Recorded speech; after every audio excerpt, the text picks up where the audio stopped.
I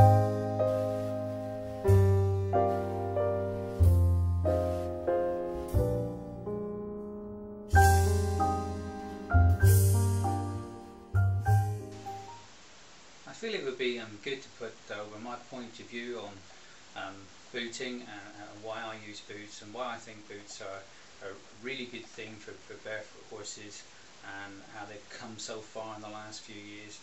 And really the boots that we have now are totally different from the boots that we had, say, 3-4 years ago. If we look at something like the glove here, this is a very small, neat looking boot. It fits really well to the horse's hoof. It's really designed to fit a transition foot, and by that I mean a really strong, tight, healthy foot, because there are very little adjustment on a boot like this. So this would be for your fun rides, your endurance riding on a horse that has really come through the transition period quite well. We have another type of boot, which is probably my favourite boot, because this has some adjustment to it, so we can use it on a foot that is changing shape, and that would be the Epic. The thing with the Epic here is I can put pads inside this boot. These are about 12mm thick, and they can range from a black pad, which is a soft pad, to a red pad, which is hard. And they actually really make this a much more comfortable boot for a horse that has a sore heel. When we take horses out of shoes, really what we're trying to do is get to a heel first landing, and that's one of the things which on day one I'd look to see if I can achieve. So if I can achieve that by taking the shoes off and leaving a pair of boots and pads for my client, and the horse is landing heel first, I know then that there's no reason why they can't continue riding on from day one and gradually building up the mileage to what they used to do within the next couple of weeks, or hopefully more than they used to do. Because really the key to change is always exercise. Exercise is the driver behind change. Boots are really the way that we can get change. It's important to remember though that the boot that you start with probably won't be the boot that you finish with. And by this I mean that, generally speaking, a horse straight out of shoes will have a wide flared foot, and you may find that the boot that you start with after a few months becomes too big and you start to get a twist with it. This is quite normal, and it comes to the fact that the amount of adjustment that you can get for a boot is restricted by the size of the base. The top is the only part that really adjusts. So as your foot shrinks in size, the base becomes too big, so you need to drop down a size, and this is quite normal. And I always make it quite clear to my clients that the boot they start with probably won't be the boot they finish with.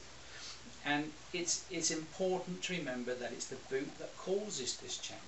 So if you start off with a size of boot and you need to change it, say halfway through or 2 or 3 months into the transitioning period, it's not a failure of the boot, it's not a failure of your horse, it's actually a very, very positive sign that the foot is changing, the foot is becoming more healthy, and it's a really good thing. But you need to be aware. If you look at the leisure industry on booting, this type of glove is probably the end goal. We would start off with an Epic and end up in a glove where we have very limited amount of change. There's a lot of talk you hear from some barefoot professionals that talk about booting along the lines of failure. They look at it as something that is a last resort. I tend to look at booting as something which you need to probably do straight off the bat. It's the first thing that you probably want to consider when you start taking, before you take the shoes off your horses. Have we got boots to fit this? Can we go ahead and put some boots to this the second we take the shoes off? Because as I mentioned earlier, that the driver to change is actually exercise, and if you can't achieve exercise because your horse is sore, or because your horse doesn't really want to go, or to stretch out, to move, you're actually going to take longer to get to a comfortable horse, a horse with a comfortable foot. But by using the boots, you know that if your horse doesn't want to walk out, that it's not because his feet are sore, it's just because he's a little bit lazy that day, and you know that you're quite, you know, you're not being cruel to your horse to say, come on, let's get on, let's get a little bit of movement on here. Some of the things I've come across in the past are horses that will walk quite happily over a surface if you just lead them in a very positive manner. But if you sort of lead them and look at their feet, they potter, they give all the appearance that the ground is actually sore, making their feet sore, should I say. And actually that's probably not the case, it's just that it has in the past, and they have this memory.